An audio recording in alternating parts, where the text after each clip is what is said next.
Wow, are you seeing this? $500,000. $500,000 in your retirement account. That is exactly $1,667 every single month to live on. Not a penny more. And before you close this video and go stare at your retirement statement like it personally offended you, just wait. Because what I just said is both completely true and possibly completely wrong at the same time. And it all depends on 5 things that almost nobody in the financial world ever sits down and honestly talks about. Hey everyone, my name is John, and listen, if you have ever stayed up at night wondering whether your savings will actually be enough to carry you through the rest of your life, this video was made for you. Hit that subscribe button right now because every single week I break down the real numbers, the real stories, and the real strategies that can change the way you think about money forever. Do not miss it. Now today we are answering one very important question that millions of people are quietly terrified about. Can you actually retire on $500,000? And here is what makes this so wild, so dramatic, so unbelievably different from person to person. That exact same $500,000 could have one person waking up every morning without an alarm clock, walking barefoot on warm sand, sipping something cold, completely relaxed, with zero financial stress in their life. And that same amount of money could have another person lying awake at 3 in the morning, staring at the ceiling, watching their savings slowly disappear, wondering why they ever thought they were ready to retire. Same number, 2 completely different lives. And the difference between those 2 people is not luck. It is not magic. It is not even how much they earned during their career. It is the decisions they made and the factors they either understood or completely ignored. So before we get into those 5 factors, let us first make sure we all understand what $500,000 actually means for your day-to-day life once you stop working. You worked hard. You saved. You sacrificed. You skipped vacations, drove older cars, packed lunches instead of eating out, and you built up $500,000. First of all, genuinely well done. That is not easy and most people never get there. But now the question is, what does that number actually put in your pocket every single month when you retire? There is a concept that financial planners have been using for decades called the 4% rule. A man named William Benjen created it back in 1994, and the idea behind it is actually quite beautiful in its simplicity. During your very first year of retirement, you take out 4% of your total savings. Then every year after that, you increase that withdrawal amount just enough to keep up with rising prices, meaning inflation. The whole point of this strategy was to make your money last for at least 30 years without running out. And Benjen did not just make this up sitting at his desk. He actually tested it against some of the most brutal economic periods in modern history. He ran the numbers through the Great Depression. He ran them through the devastating market crash of 2008. He tested it against every major financial storm the United States had seen from 1926 all the way through to when he published his research. And the conclusion was that under most realistic conditions, this approach held up. It is not a perfect guarantee because nothing in life ever is, but historically it worked far more often than it failed. So when you apply that 4% rule to your $500,000, here is what you get. 4% of $500,000 is $20,000 per year. Break that down across 12 months, and you are looking at $1,667 every single month. Now in theory, that is a retirement plan. In practice, in today's economy, with today's prices, in today's world, that number alone is barely enough to keep the lights on in most cities across this country. And that is exactly why those 5 factors I mentioned are so incredibly important. Because your 4% withdrawal is really just the starting point. What happens around it, because of it, and despite it, is what actually determines whether your retirement is a dream or a disaster. So let us talk about the first factor, which is your Social Security benefit. And I need you to really pay attention here because this one catches so many people completely off guard. Most people think of Social Security as one fixed number, like the government has a set amount they give everyone when they retire. But that is not how it works at all. Social Security is a range, and where you land on that range is based entirely on your own personal earnings history. The more you earned throughout your working life, and the more years you worked, the higher your monthly benefit. And that gap between the lowest and highest earners is so massive that it can completely transform what retirement looks like on $500,000. Let me walk you through 3 real examples so you can see exactly what I mean.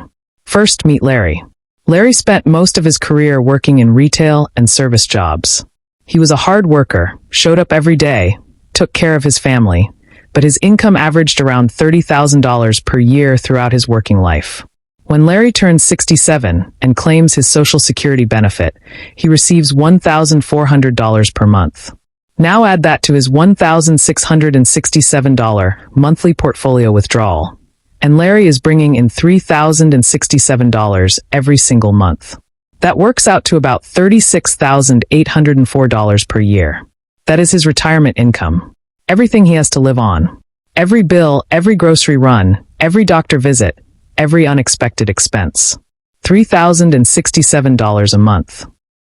Now meet Amy. Amy had a solid middle-class career. She worked in administration, climbed a bit in her field, and averaged around $60,000 per year over her working life. Amy's Social Security benefit comes out to $1,907 per month. Add that to her portfolio withdrawal and Amy is sitting at $3,574 every month, or $42,888 per year. Already a noticeable difference from Larry, and they both have the exact same $500,000 saved. And then there is Henry. Henry was a software engineer for most of his career. He earned well, he paid into Social Security heavily, and his average income over his working years was well over $100,000. Henry's monthly Social Security check is $3,200. Stack that on top of his portfolio withdrawal, and Henry is pulling in $4,867 every single month. That is $58,404 every year. Now let that sink in for a moment. Larry, Amy, and Henry all retired with the same $500,000. But Henry is bringing home $22,000 more every single year than Larry. $22,000. That is an entire new car every single year. That is 3 or 4 international vacations. That is covering all your medical expenses and still having money left over just to enjoy your life. And the only difference is the income they earned while they were working. Here is something that absolutely blows people's minds when they find out about it. You can look up your exact projected Social Security benefit right now, today, in about 5 minutes. Just go to ssa.gov, create a free account, and you will see exactly how much you are projected to receive at age 62, at your full retirement age, and at age 70. 5 minutes of your time could completely change how you plan your entire retirement. Do it today. Seriously. This one number reshapes everything. Now let us talk about the second factor, and honestly this one might be the most dramatic of all 5. Where you choose to live in retirement could be the single most powerful financial decision you ever make. Not your investments. Not your savings rate. Not even your Social Security benefit. Where you plant yourself matters more than almost anything else. And I am going to prove it to you with real numbers from real situations. Meet Susan. Susan has worked her whole life in the Northeast, and her daughter lives in New York City. She wants to stay close to family, which is completely understandable and deeply human. But here is the cold financial reality of that decision. Susan is working with that $3,574 monthly income. So let us see what her life actually looks like in New York. She rents a 1-bedroom apartment in Queens, because Manhattan is simply not a realistic option for someone on a fixed retirement income. That rent alone is $2,400 every month. Her utilities run about $150. Groceries in New York City cost her around $400 a month because everything costs more there. Her transit card to get around the city is $132. And her health insurance supplement, the coverage she needs before Medicare kicks in at 65, runs her $300 per month. Add all of that together, and Susan has already spent $3,382. And we have not even talked about her phone bill, internet, clothing, a haircut, a birthday gift for her daughter, or any surprise expense that shows up when you least expect it. Susan has $192 left over after her basic bills are paid. $192 for everything else life throws at her. One trip to the dentist, and she is dipping into her retirement savings. One broken air conditioner in the middle of July, and she is eating rice and canned beans for the next 2 months just to recover financially. Susan is not relaxing in retirement. Susan is surviving. Susan is stressed every single day wondering if this month is the month things fall apart. Now meet Karen. Karen made a different choice. She moved to Knoxville, Tennessee. Same income, same $500,000 saved, same Social Security benefit. $3,574 coming in every month. But watch what happens to her life. Karen rents a beautiful 2-bedroom apartment with more space than she ever had in the city for $1,100 per month. Her utilities run about $120. Groceries cost her $350. Her car payment, insurance, and gas altogether come to about $450. Health insurance supplement is $250. Her total monthly expenses are $2,270. That means Karen has $1,304 left over every single month. Every single month. She is dining out with friends. She is taking weekend road trips. She is saving up for a new car. She is building a small emergency fund. She is flying to visit family a couple of times a year. She is spoiling her grandchildren. Karen is genuinely, deeply enjoying her retirement in a way that Susan cannot even imagine right now. The difference between Susan in New York and Karen in Tennessee is $13,000 every single year. Over 30 years of retirement, that is almost $400,000 in extra money that Karen gets to spend on her life. Nearly as much as the entire nest egg they both started with. Let that settle in. And if you really want to see how dramatic this can get, there is Robert. Robert decided to take things even further and moved to Merida, Mexico, a beautiful, safe, culturally rich city that has become incredibly popular with American retirees. His 2-bedroom house with a yard costs him $600 a month. Utilities are $80. Groceries run $300. Transportation is $100. He has private health insurance for $200 a month, which actually covers him better than many American plans. He eats out at local restaurants regularly for about $300 a month. His total monthly expenses come to $1,580. Robert has almost $2,000 left over every single month in pure discretionary income. He is taking weekend beach trips. He is trying new restaurants. He is living a life that most people only dream about, and he is actually building his savings back up in retirement rather than draining them. Now, I am not here to tell you that you need to move to another country. Maybe your whole world is where you live right now. Maybe your children are there, your grandchildren, your friends, your community, your history. And that means everything. Money cannot buy that. But what you absolutely must understand is the financial trade-off you are making by staying somewhere expensive. Every single dollar that goes toward a high cost of living is a dollar that will never go toward your freedom, your joy, or your security in retirement. Now we need to talk about the third factor, and this is the one that has the power to completely and utterly destroy a retirement plan that looks perfectly fine on paper. We are talking about healthcare. And the reason this one is so devastating is not that people forget to think about it. Most people know healthcare will cost them something in retirement. The problem is that almost everyone massively underestimates just how much it actually costs. And when reality hits, it hits hard. Here is a scenario that is happening to real people right now. You decide you want to retire at 60. Maybe your body is tired. Maybe you have reached a good stopping point. Maybe life is short, and you do not want to waste another day in a job you do not love. So you retire at 60, feeling proud and ready. But Medicare, the government health insurance program for older Americans, does not kick in until you turn 65. That means you have 5 full years where you are completely on your own for health coverage. The average monthly premium for a private health insurance plan for a 60-year-old is $950 per month, every month. On top of that, your annual deductible, the amount you pay out of pocket before insurance covers anything, is typically around $7,000.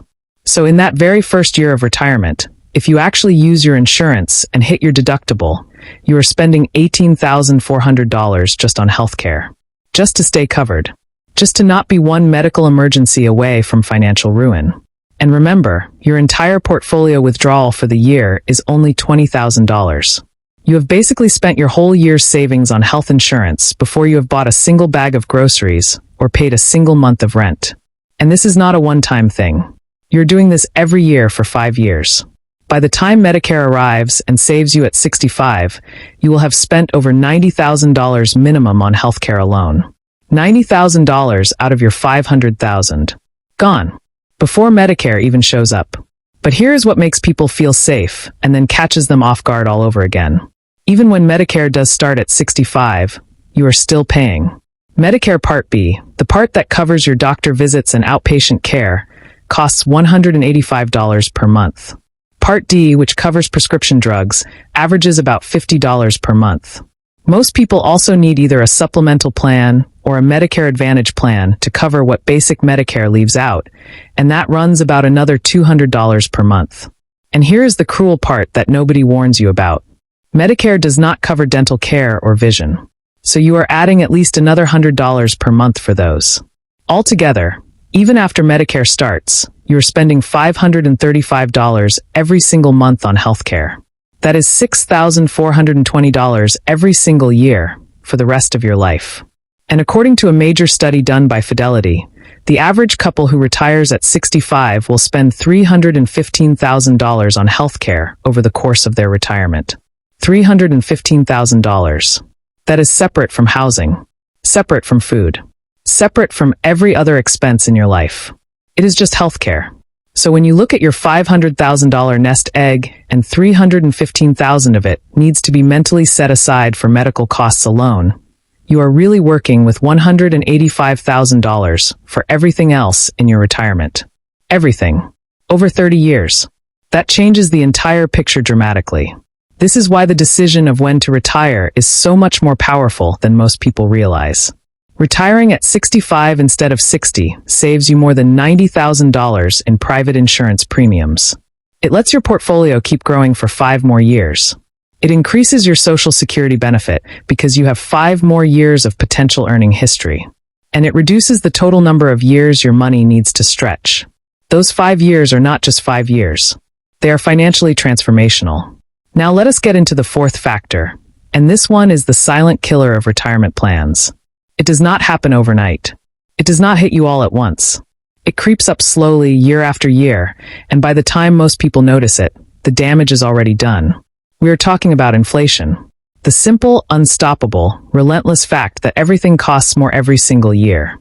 Right now you might be thinking your $3,574 monthly income feels workable. Maybe a little tight, but manageable. Here is what most people fail to understand. That same $3,574 will buy you less and less purchasing power with every year that passes. If inflation averages just 3% per year, which is actually quite modest by historical standards, here is what your life starts to look like. In 10 years, you will need $4,800 every month just to maintain the exact same lifestyle you have today. Not to live better. Not to upgrade anything. Just to stay exactly where you are. In 20 years, you will need $6,454 per month. And in 30 years, if you live a long and healthy retirement, which we all hope you do, you will need $8,677 every single month to buy the same things you are buying today for $3,500. Think about what that means in practical terms. That $400 grocery bill you have right now becomes $722 in 20 years. Your $1,100 rent payment becomes almost $2,000. And if your income is not growing to keep up with those prices, you are not maintaining your standard of living. You are slowly and quietly going broke while your bank statements still show money in them. This is why leaving all your retirement savings sitting in a regular savings account earning 1% interest is one of the most dangerous things you can do. It feels safe. It feels responsible. But you are actually falling behind inflation every single year, losing purchasing power, and slowly draining the real value of your savings without even realizing it. You need your money to grow, not just sit there. Grow. Most experienced financial advisors suggest that when you first retire, you keep roughly 60% of your portfolio in stocks for growth, about 35% in bonds for stability, and maybe 5% in cash for immediate needs. Then as you get older and need more predictability, you gradually shift more into bonds. The logic is grounded in a century of real data. From 1926 all the way through 2023, the stock market averaged 10% annual returns.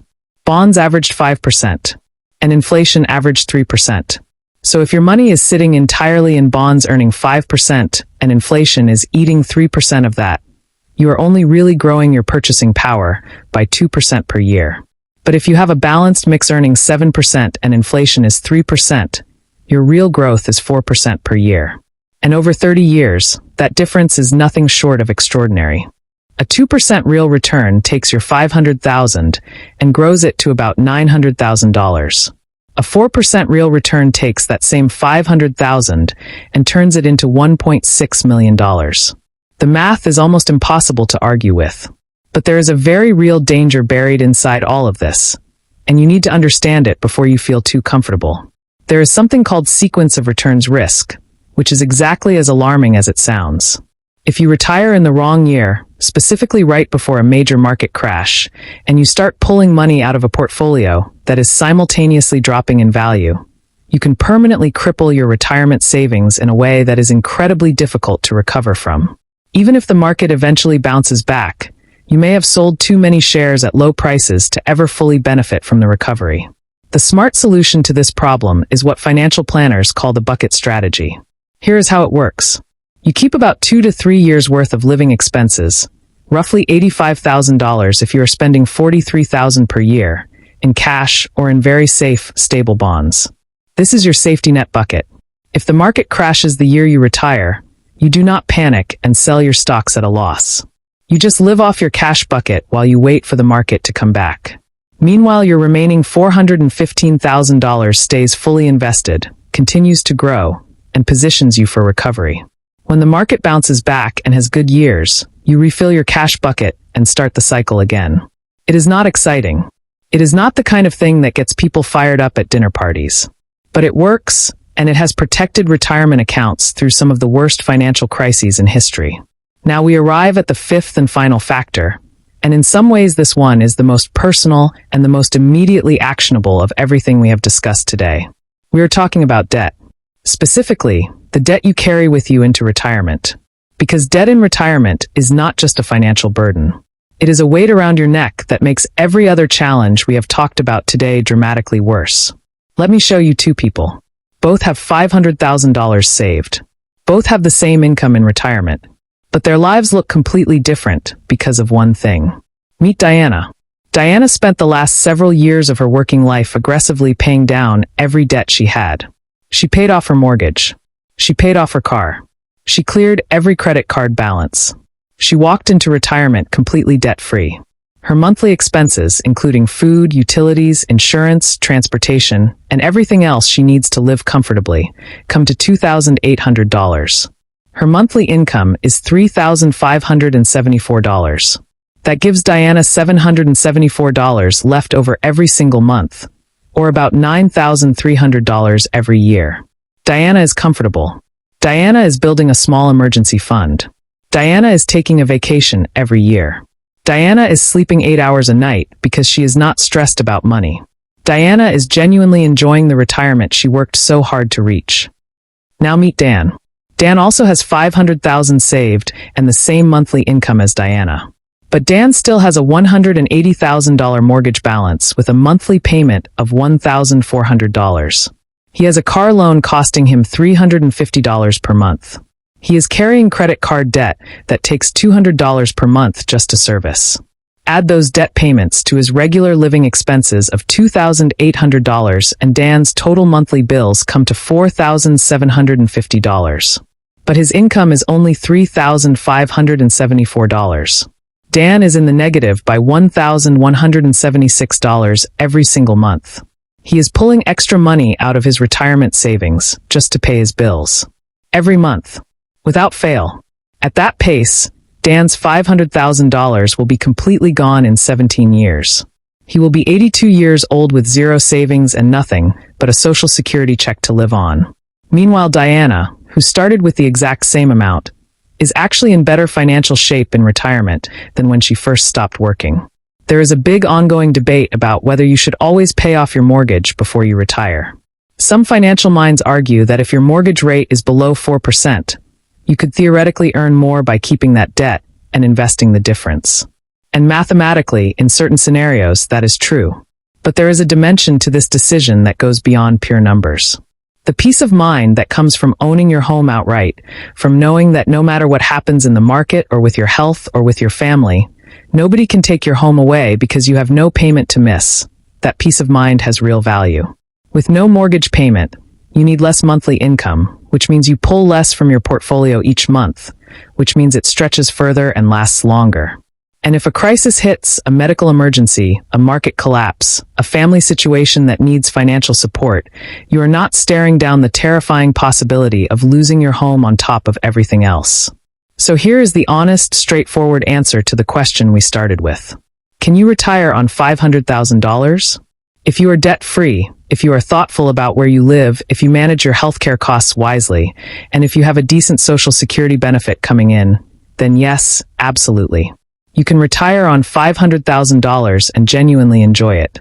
But if you are carrying significant debt into retirement, if you are locked into an expensive city, if you are retiring years before Medicare kicks in, and if your Social Security benefit is on the lower end, then the answer is probably no, not without making some serious changes first.